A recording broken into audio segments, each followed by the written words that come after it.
Hey all, Boardgamerants here, where you'll find everything solo, tabletop gaming, and more Arkham Horror LCG. We're going to take a look at it from a solo standpoint, of course. Quick look-see, and then we'll come back here and I'll let you know what I'm thinking.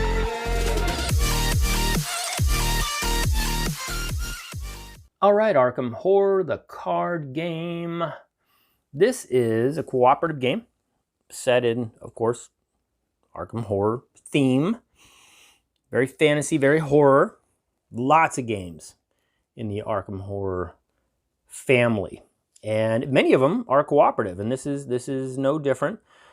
And with the core box, you can play up to 2 investigators cooperatively.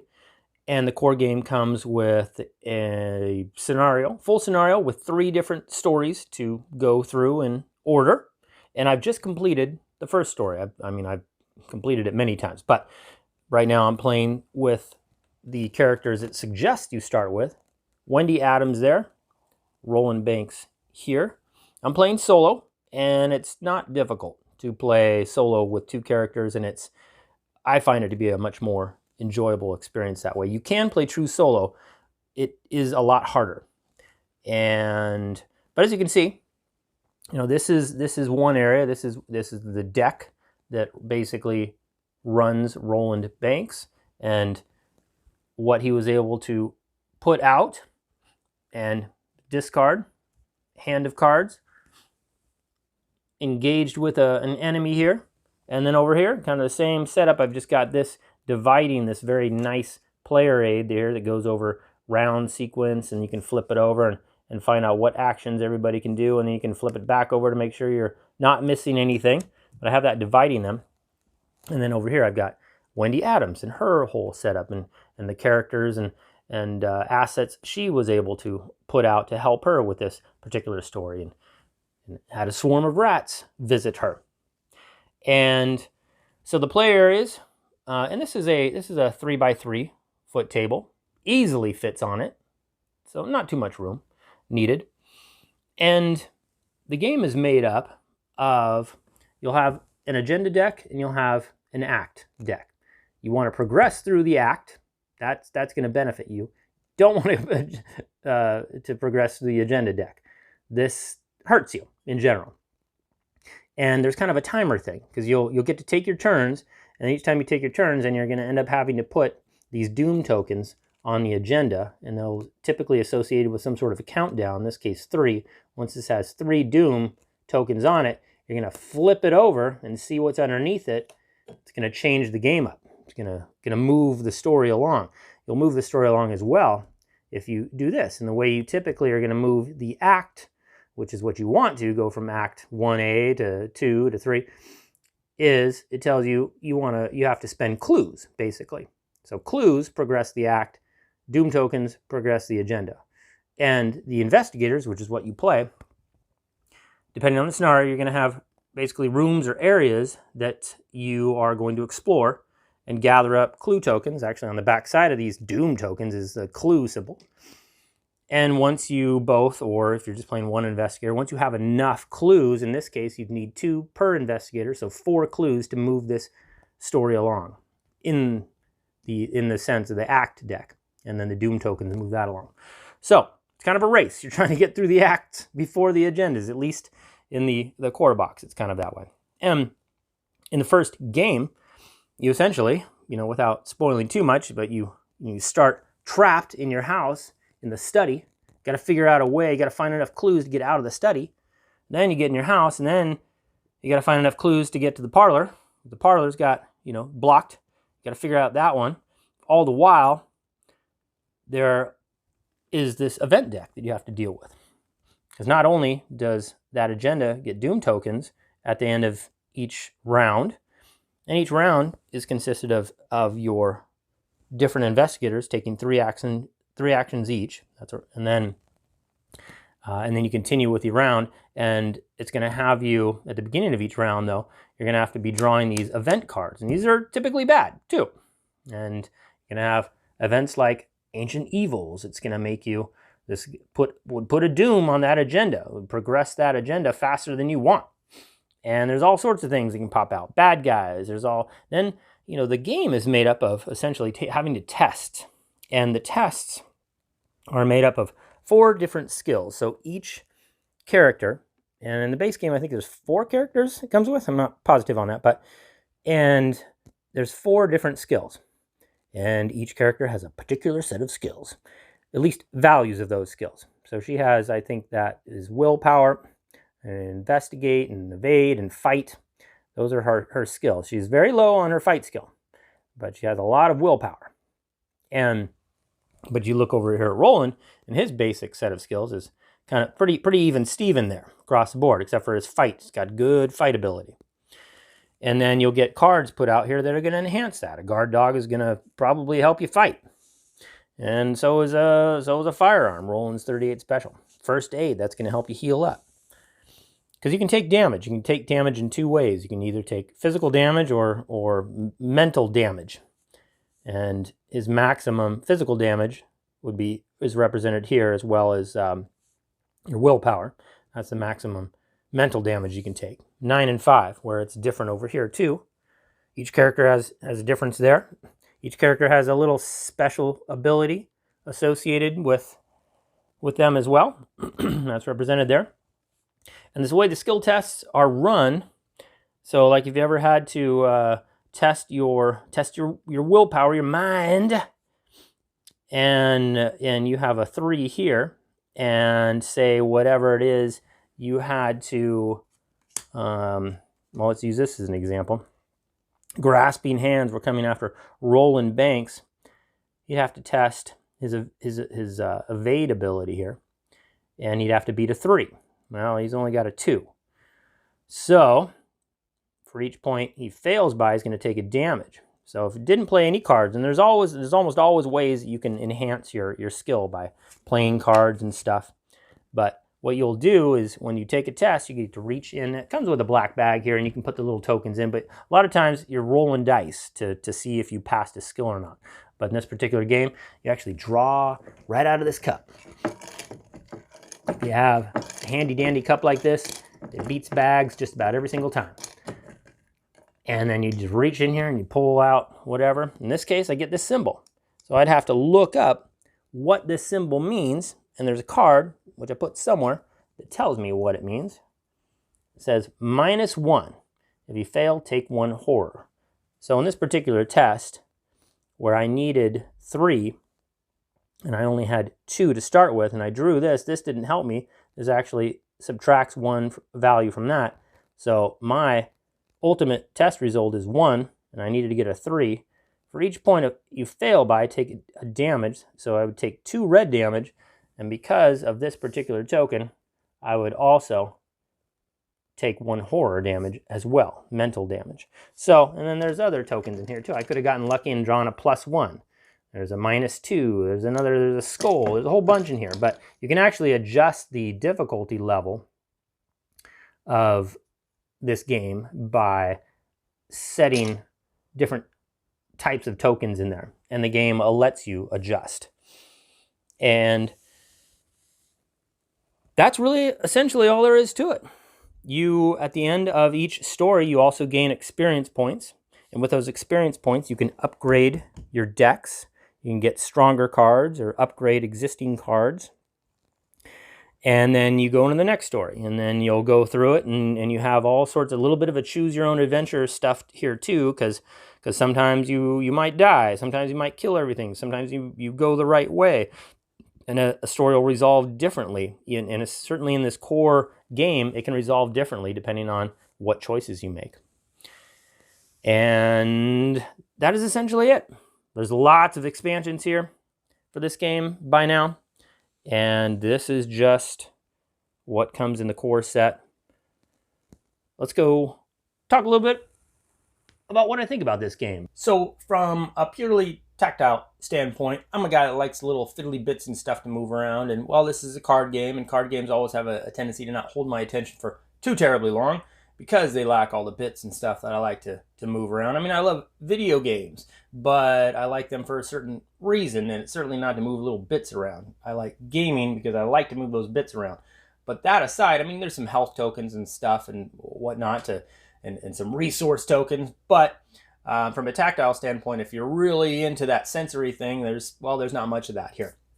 The setup and teardown of this game is pretty fantastic, I would say, from a teardown standpoint. When you're setting up any given scenario, it takes a little bit. You got to get stacks, little sets of cards that have symbols on them, and that can be, you know, anywhere from 3 cards to 16 cards, and there might be like 4, 5, 6 sets that you got to find and kind of get through and put together in a certain order, shuffle some, set some aside and stuff. And so the setup is actually, there's a little to it, any given scenario, but once you get it set up, it's fantastic. I mean, you can play through it real quick, and when you need to tear it down, it's just, you know, you can just create a little stack of cards and boop, you've tore it down. You can stack it away in a very small space.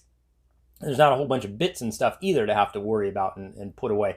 And so tearing it down is, you know, minutes. Setting something up takes a little bit, but then if you want to replay that scenario, then there's not a terrific amount of setup because everything's all together there for you. It doesn't take up much table space. I would say, you know, on my little 3x3 table that I tend to play on, it takes up about half of it. And so not much table space.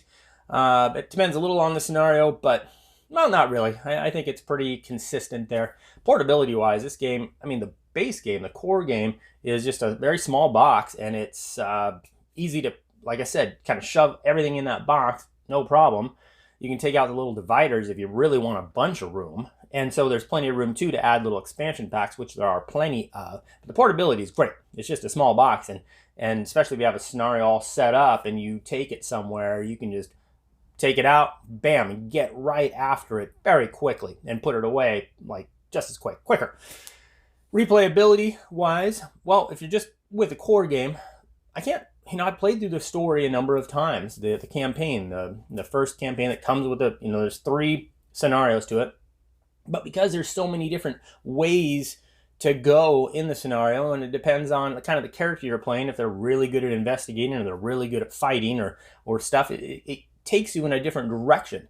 And the ending can be different because of that. And so it does have a pretty solid amount of replayability, especially for the game and the size it is and everything that comes with that core game. I think it's pretty impressive, and it kind of lends itself for you to want to try to play again and again and maybe mix up the investigators.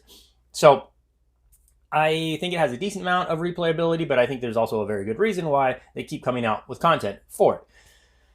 Strategy-wise, I don't know, each scenario kind of feels like it has a strategy to it. You know, you can't really get locked on to, I just fight, because some scenarios it just doesn't matter that much. In other scenarios it matters a lot. And so you have to kind of almost get to know the scenario first and then sort of realize, okay, I should just be evading things and getting clues rather than fighting things, and because that's just slowing me down, because there's always this timer concept with the game. So you got to be aware of that, and you got to, you really got to, so there is some strategy to it, I guess, in that very real sense, but it's not like a heavy thinky strategy game. It's just more of a story with some strategy in there, like how do I play this story best? The mechanics, I love how games like this, these LCGs, and this does it as well as any game, is there's sort of a fairly straightforward rule set.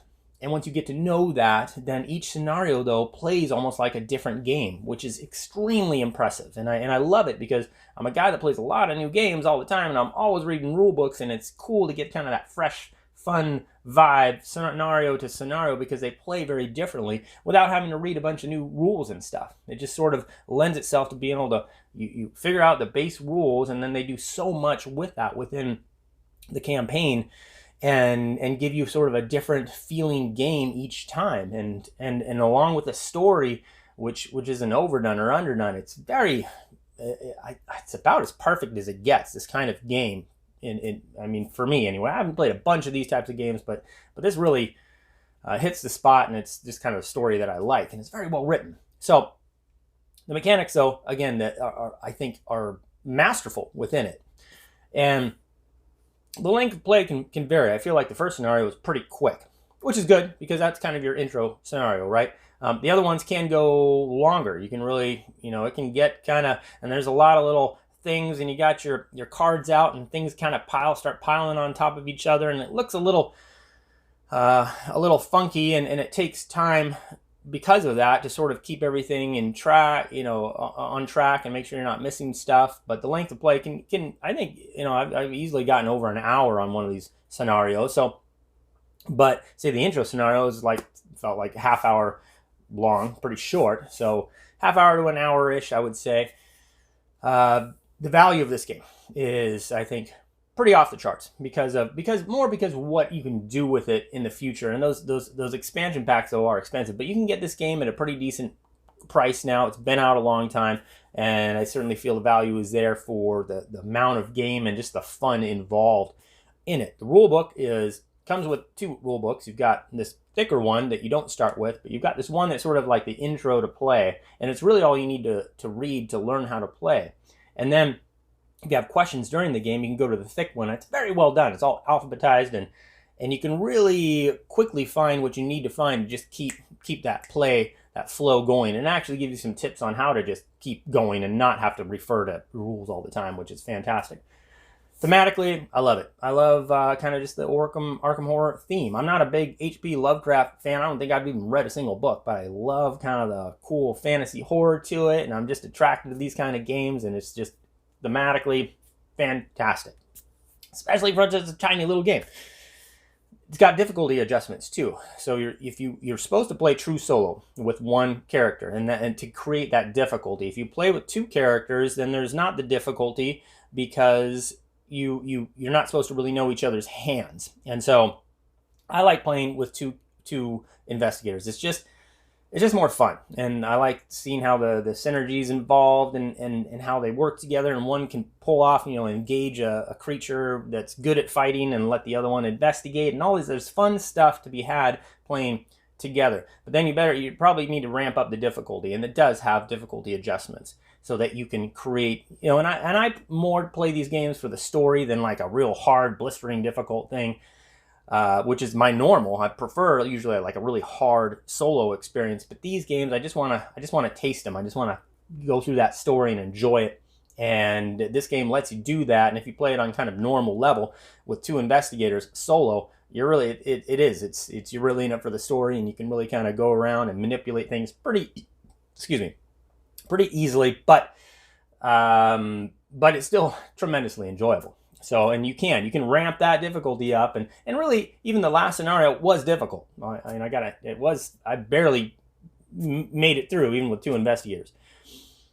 Solo design, this is a great solo design. It really is. And if you want to play true solo, though, I think there's some limitations there with the investigators and stuff. I mean, you're really kind of good at one thing. Really good at investigating. Really good at fighting. Really good at not going insane. And so, and the deck building that's involved with this, which of course I haven't even mentioned. So it's a kind of a deck building game, but it's sort of, you level up at the end of each scenario, and you have typically experience points that allow you to go into this set aside deck and replace cards. Because you got to have about 30-ish cards in your deck that you're playing with each scenario, and you can make it stronger, and you can tone it to some of your weaknesses that you really need to, because especially if you're playing true solo, you're gonna have some serious weaknesses that are gonna handicap you as you go through a story that tends to have you need a little of this ability and a little of this ability, and that's where having 2 investigators really comes in handy. So that is something to consider when you're playing true solo. Again, that's why I prefer to play with 2 investigators, and that little level up way you can level up after each scenario does take a little time. That's another little time thing, but it is fun. The core game doesn't give you a lot of material to be able to level up with. You'll certainly find those in the expansion packs, but it's certainly enough still to mix it up, and it's always something fun to look forward to at the end of a scenario if you've made it and you've got some experience points, just like, ooh, now I can add this card, and it's really, it's going to change. I hope I draw the damn thing in the next scenario. Anyway, solo design, I think it is. It's a wonderful solo experience. And fun, that's Arkham Horror LCG. It is just a fun, complete LCG experience that I think is about as good as it gets. So, thank you for watching. Let me know if you have any questions, comments down below. And until next time, I appreciate you watching. I'm Boardgamerants, and I'm out.